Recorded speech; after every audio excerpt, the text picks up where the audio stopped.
Hello everyone, welcome back to my YouTube channel जिसका नाम है biology central. My name is Sameer Kulkarni और आज के वीडियो लेक्चर में हम एक एक्सपेरिमेंट को देखेंगे। इस एक्सपेरिमेंट का नाम है thistle funnel experiment. This particular experiment demonstrates the process of osmosis. This experiment is going to demonstrate the process of osmosis. ध्यान रखना, हमारे लास्ट वीडियो लेक्चर में हमने 3 कंसेप्ट्स को समझा था: osmosis, osmotically active solution and osmotic pressure. तो उन 3 कंसेप्ट्स के आधार के ऊपर हम इस एक्सपेरिमेंट को आज समझेंगे। ठीक है, this experiment demonstrate the process of osmosis. इस एक्सपेरिमेंट को आपके सिलेबस में दिया गया है। ठीक है, नीट सिलेबस के पॉइंट ऑफ व्यू से this experiment is very important because this demonstrates osmosis. तो एनसीईआरटी टेक्स्ट बुक में पेज नंबर 181 के ऊपर ये एक्सपेरिमेंट आपको दिया गया है। ओके, सो 181 पेज नंबर के ऊपर आपको ये एक्सपेरिमेंट दिया गया है। Now it's time to understand this experiment because there are students who get really confused in this experiment, which is very very easy. Okay, so let us start.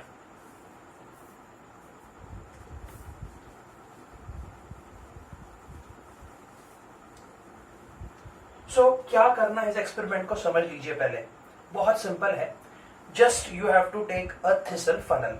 So first what you do is take a thistle funnel having a long stem. Okay, तो इस तरह का suppose करिए कोई thistle funnel है, इसको लीजिएगा having a long stem. ध्यान रखना, थिसल फनल जो है ये लेबोरेटरी में प्रेजेंट होता है, अवेलेबल होता है, कांच का इंस्ट्रूमेंट होता है। It is a glass instrument. Okay, so this is a thistle funnel having a long stem. Okay, now what you do is in the next step, इसको ले लिया, अब इसको उल्टा कर दीजिए। Now what you do is you just invert it. Okay, suppose करिए इस तरह से इसको आपने उल्टा कर दिया, you have kept it inverted. Okay,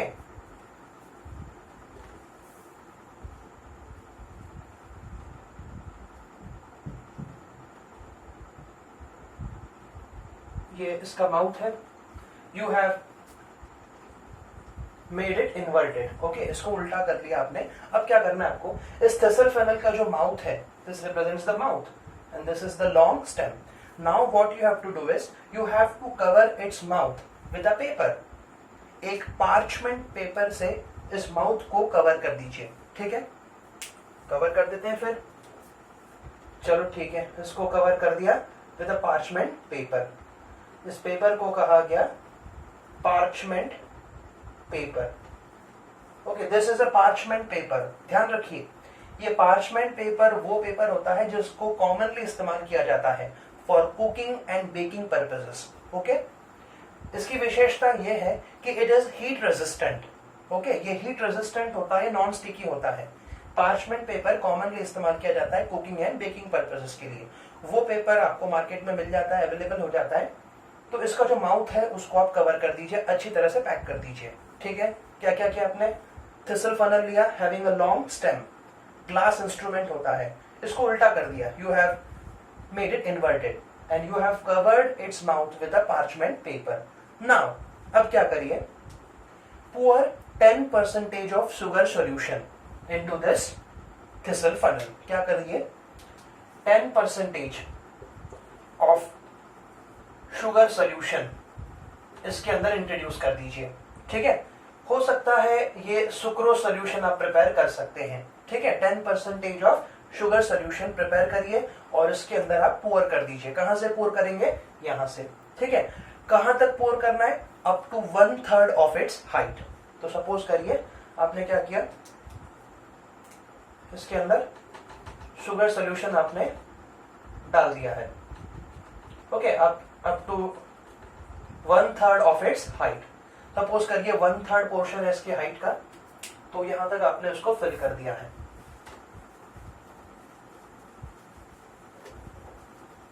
okay, then अब क्या करिए, आपने 1/3 ऑफ इट्स हाइट तक आपने इसको, लॉन्ग स्टेम है इसका, इस तरह से हम बता रहे हैं, this is a long stem up to 1/3 of its height. और क्या करिए, जहां तक आपने इसको पोर किया है, mark this point as A, इसको मार्क कर लीजिए एज पॉइंट ए।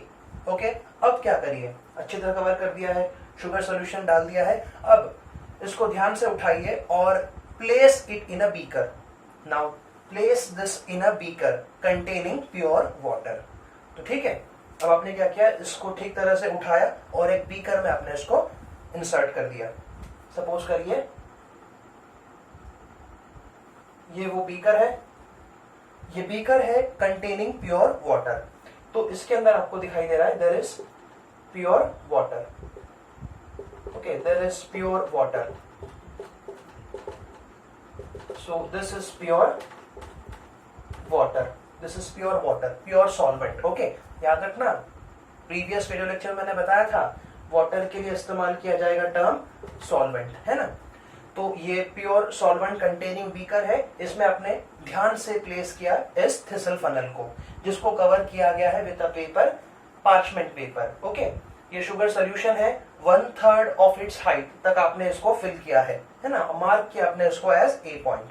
अब ये सब सेटअप हो गया है। नाउ अब समय है ऑब्जर्वेशन का। आफ्टर अ फ्यू मिनट्स, कुछ मिनटों के बाद आपको कुछ ऑब्जर्व होगा। क्या ऑब्जर्व होगा वो समझना जरूरी है।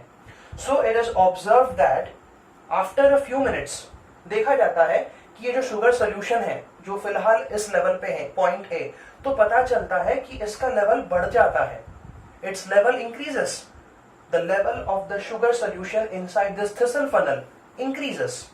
तो पता चला कि इसका जो लेवल है बढ़ता हुआ नजर आ रहा है, इस तरह से ये सॉल्यूशन बढ़ता हुआ नजर आ रहा है, और आप उस इंक्रीज्ड लेवल को मार्क करके रख सकते हैं एज पॉइंट बी। सपोज करिए ये पॉइंट बी है। तो क्या हुआ है, देखा गया कि वाटर जो है वो इस बीकर से एंटर कर गया, किसके अंदर, इस थिसल फनल के अंदर, किसके द्वारा, सेमी परमिएबल मेम्ब्रेन के द्वारा। सो देखा गया कि क्या हुआ, इस तरह से आपकी किताब में आपको एरोज से दर्शाया गया है, it has been shown through arrows. So देखा गया the water diffuses from beaker into the thistle funnel through this semi permeable membrane.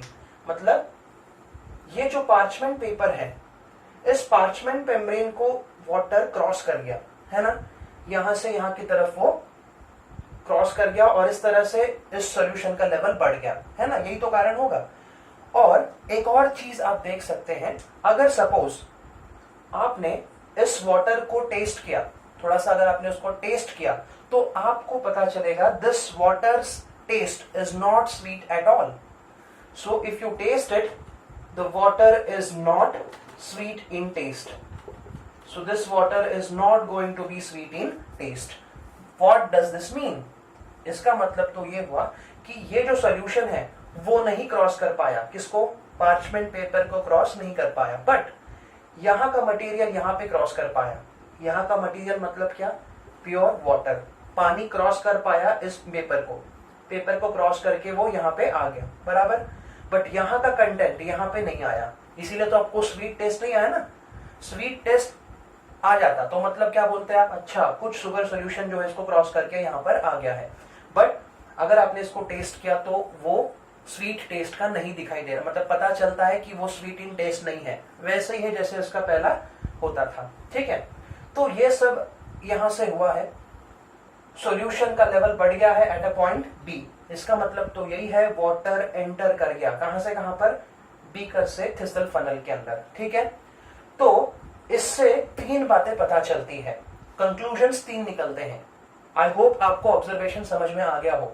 क्या क्या ऑब्जर्व किया आपने, आफ्टर अ फ्यू मिनट्स आपने ऑब्जर्व किया the level of the sugar solution inside this thistle funnel increases, और increase हो गया तो आपने उसको मार्क कर दिया as point B, increased level of solution को आपने मार्क किया एज पॉइंट बी। देन पता चला कि यहां का वाटर का अगर टेस्ट लिया जाए तो वो स्वीट टेस्ट नहीं आता है, ठीक है। इसका मतलब तो यही है कि पानी का मूवमेंट हुआ है, कहां से कहां पर, यहां से यहां पर हुआ है कि नहीं, क्योंकि ये सोल्यूशन है, इसमें सॉल्वेंट प्लस सोल्यूट है ना, 10% ऑफ शुगर सोल्यूशन है, सुक्रोज का सोल्यूशन है, तो यहां से यहां पर पानी गया अंदर, है कि नहीं। तो इसका मतलब वहां का कंटेंट यहां पे बिल्कुल भी नहीं आया। ऑलराइट, अब एक विशेष बात, हमको क्या क्या कंक्लूजन्स मिलते हैं इससे, ठीक है। हमको ये कंक्लूजन मिलता है सबसे पहले. First and the most important conclusion is this parchment paper, it is going to act as a semi-permeable membrane. This parchment paper, it acts as a semi-permeable membrane. And you know what is the meaning of semi-permeable membrane. In the last video lecture, I had explained you what is the function of a semi-permeable membrane. It allows through it movement of solvent molecules. है कि नहीं? वो अपने द्वारा movement कराता है सिर्फ और सिर्फ सॉल्वेंट मॉलिक्यूल्स का, वो पास नहीं होने देता है सोल्यूट मॉलिक्यूल्स को. कैसे प्रूव हुआ कि इस पार्चमेंट मेम्ब्रेन से किसी भी तरह का कंटेंट यहां से यहां पर नहीं आया, है ना? आ जाता तो इसका टेस्ट चेंज हो जाता. तो ये एक्ट करता है as a semi permeable membrane. पहली कंक्लूजन, पहली बात ये प्रूव होती है कि this parchment paper it acts as a semi-permeable membrane. This is the first conclusion. Next conclusion, conclusion number 2. ये जो solution है थिसल फनल के अंदर, ये मार्क किया हमने ब्लू से. This is an osmotically active solution. Number 2, conclusion ये बोलता है कि this solution, sucrose solution, 10% of sugar solution which we have taken into it, this is an osmotically active solution. क्यों मैंने बोला ऐसा? क्योंकि osmotically active solution वो solution होता है जो अपने अंदर osmotic entry of water allow करता है ना? A solution that can cause osmotic entry of water into it, such a solution is known as osmotically active solution. बिल्कुल, तो ये एक्ट कर रहा है as a osmotically active solution. दूसरा conclusion, third and final conclusion, ये बोलता है कि वाटर डिफ्यूजेस सॉल्वेंट या फिर water diffuses from a region of higher concentration to a region of lower concentration through a semi permeable membrane. So ये तीसरा conclusion इससे साबित होता है और ये थर्ड कंक्लूजन ही हमारा ऑस्मोसिस का डायरेक्ट कंक्लूजन है. समझ सकते हैं? ये थर्ड कंक्लूजन सबसे इंपॉर्टेंट है. वाटर डिफ्यूजेस, यहाँ पे वाटर कॉन्सेंट्रेशन ज्यादा है, ऑफकोर्स ज्यादा है as compare to here. Pure water है, वो 100% सॉल्वेंट है, तो ऑस्मोसिस हो रहा है ना. और कल हमारे लास्ट वीडियो लेक्चर में देखा था ऑस्मोसिस का मतलब movement of solvent molecules from a region of, from a point of higher concentration to a point of lower concentration. Clear? तो ये थर्ड कंक्लूजन ये बोलता है कि water diffuses from beaker into the thistle funnel through semi permeable membrane. जो कौन act कर रहा है यहाँ पे? Parchment paper. तो ये है हमारा थर्ड कंक्लूजन. तो ये है सिंपल सा एक्सपेरिमेंट. अब एक नेक्स्ट स्टेप, आप एक इंटरेस्टिंग चीज यहाँ पे डेमोन्स्ट्रेट कर सकते हैं, ठीक है? उसको देखते हैं. जब इसमें वाटर डिफ्यूज हो रहा होता है, डिफ्यूज हो रहा है मतलब from a region of higher concentration to a region of lower concentration, तो पता चलता है आप एक और इनोवेटिव चीज इसमें कर सकते हैं. You can apply external pressure. आप एक्सटर्नल प्रेशर अप्लाई कर सकते हैं from the upper part of the funnel. So एक इंटरेस्टिंग चीज हम यहाँ पे करेंगे अभी. So you can do one more interesting thing in this experiment, and that is external pressure can be applied from the upper part of the funnel. So ऐसा कुछ किया जा सकता है कि इसमें external pressure अप्लाई किया जा सकता है. So this is something that you are introducing from the upper side. आप कुछ introduce कर रहे हैं upper part of the funnel से. This is the external pressure which is going to be applied from the upper part of the funnel such that इस pressure की वजह से जो ऊपर से अप्लाई किया जा रहा है वो कुछ ऐसा है कि that prevents the entry of water through this part. ये एक ऐसा प्रेशर अप्लाई हो रहा है ऊपर से जो रोक लगाता है किसके ऊपर? एंट्री ऑफ वाटर के ऊपर. कहां से हो रही है एंट्री? यहां से जो एंट्री हो रही है ना बीकर से इस फनल में, इस माउथ से, तो इसके ऊपर रोक लगाने में ये प्रेशर काम आएगा. ये होता है एक्सटर्नल प्रेशर. समझ सकते हैं क्या किया आपने?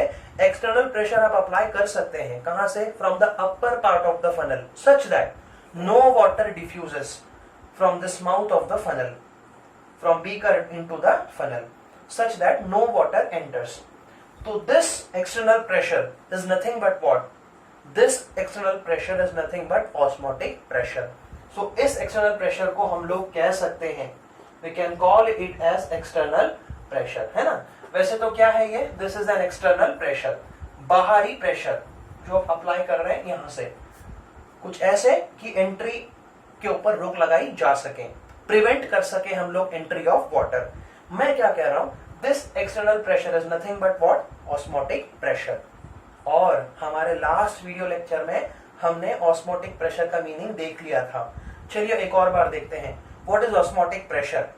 Osmotic pressure is equal to that external pressure, osmotic pressure is equal to that external pressure which is required to be applied on an hypertonic solution, है ना, जो required होता है अप्लाई करने के लिए एक ऐसे सॉल्यूशन के ऊपर ताकि उसमें एंट्री ऑफ वाटर के ऊपर रोक लगाई जा सके, है ना, so as to prevent osmotic entry of water into it whenever both are separated by semi permeable membrane, है ना। तो ये ऑस्मोटिक प्रेशर की तौर पे एक्ट हो रहा है। This external pressure is nothing but what, osmotic pressure. और मैंने आपको आसान भाषा में बताया था, osmotic pressure is any pressure that is required to stop the process of osmosis. मानते कि नहीं मानते, ऑस्मोसिस रोकने के लिए काम आ रहा है कि नहीं है, इसी को कहते हैं ऑस्मोटिक प्रेशर, ठीक है। तो ये ऑस्मोटिक प्रेशर के तौर पे काम कर रहा है।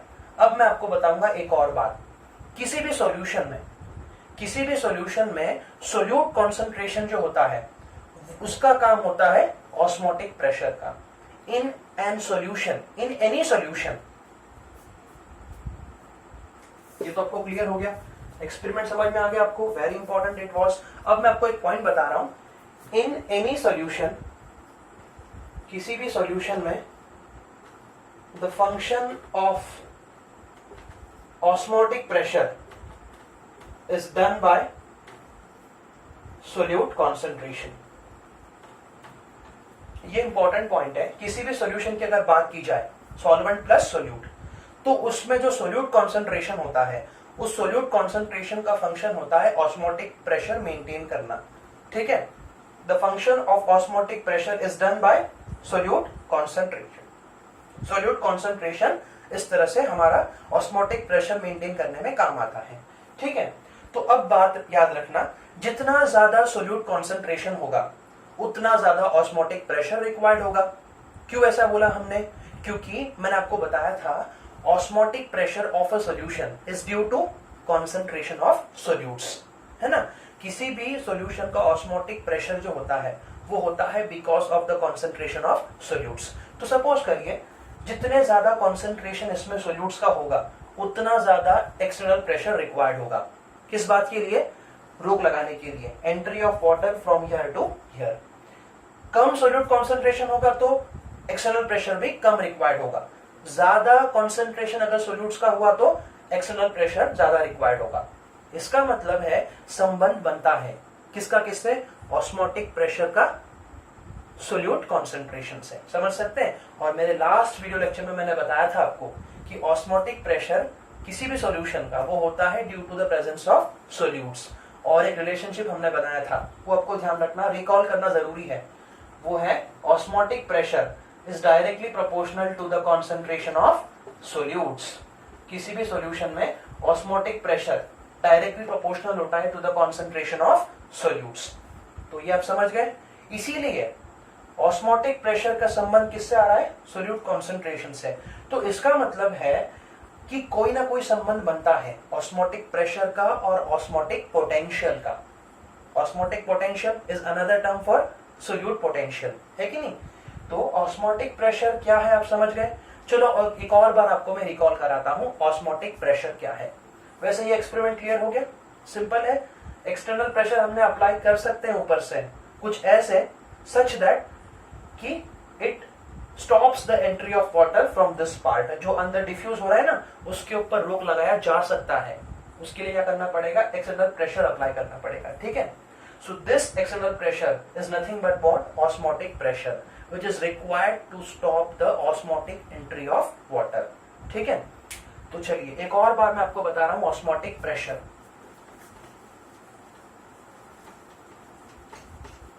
So what is osmotic pressure, osmotic pressure is equal to that external pressure. It is equal to that external pressure which is required to be applied on an hypertonic solution. which is required to be applied on an hypertonic solution in order to prevent osmotic entry of water into it whenever both are separated by a semi-permeable membrane. और क्योंकि मैंने बोला कि osmotic pressure हमेशा present होता है solution के अंदर, किसकी वजह से? It is only because of the concentration of solutes. तो ये रिलेशनशिप हम बना सकते हैं, क्या बना सकते हैं? Osmotic pressure is directly proportional to the concentration of solutes. ठीक है, इसीलिए एक बात देखी जाती है कि ऑस्मोटिक प्रेशर जो है वो न्यूमेरिकली इक्विवेलेंट होता है टू ऑस्मोटिक पोटेंशियल। ठीक है, that is solute potential, but the sign is opposite. देखा जाता है साइन अपोजिट होता है। तो रिलेशनशिप क्या निकला?